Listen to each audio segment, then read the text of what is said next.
તો વાત કરીએ સુરતની તો સુરતના ઓલપાડ શોષક કોટન દ્વારા ખેડૂત શિબિર કે જ્યાં એરથાણ મુકામે ખેડૂત શિબિરનું આયોજન કરવામાં આવ્યું ત્યારે જમીન સુધારણા અંગે ખેડૂતોને માહિતી આપવામાં આવી જ્યાં ખેતીને ખાતર આપી માવજત અંગે પણ સમજૂતી આપવામાં આવી ત્યારે ખેતી અંગે વિવિધ મુદ્દાઓ પર માર્ગદર્શન આપવામાં આવ્યું। આજે શોષક મંડળી ખાતે શોષક મંડળી દ્વારા આજે જમીન સુધારણા વિશે જે જમીનના જે પ્રશ્નો છે એના માટેની ખાસ ખેડૂત શિબિર રાખવામાં આવી હતી। તો આજની ખેડૂત શિબિરમાં જમીનને લગતા પ્રશ્નો વિશે ચર્ચા કરવામાં આવી અને આપણે જાણીએ છીએ કે ધીમે ધીમે આપણી જમીન બગડતી જાય છે, એની ફળદ્રુપતા ઘટતી જાય છે, તો એના વિવિધ કારણો, એના નિરાકરણ માટેની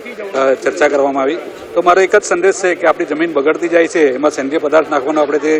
બંધ કરેલું છે, આપણને જે રીતે જે તત્વમાં જે સ્વરૂપે આપણને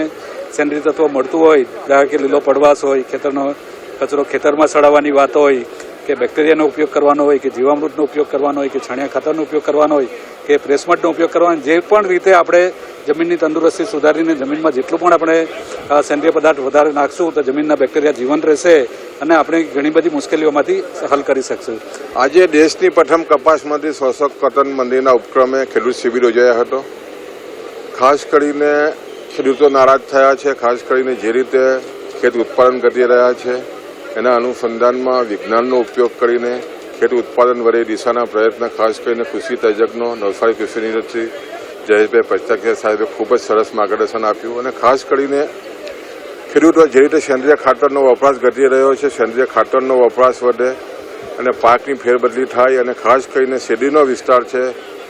તો શેરડીના વિસ્તારમાં ખાસ કરીને લીલો પરવાસનું વાવેતર થાય અને ત્યાર પછી ઓક્ટોબરમાં જ વાવેતર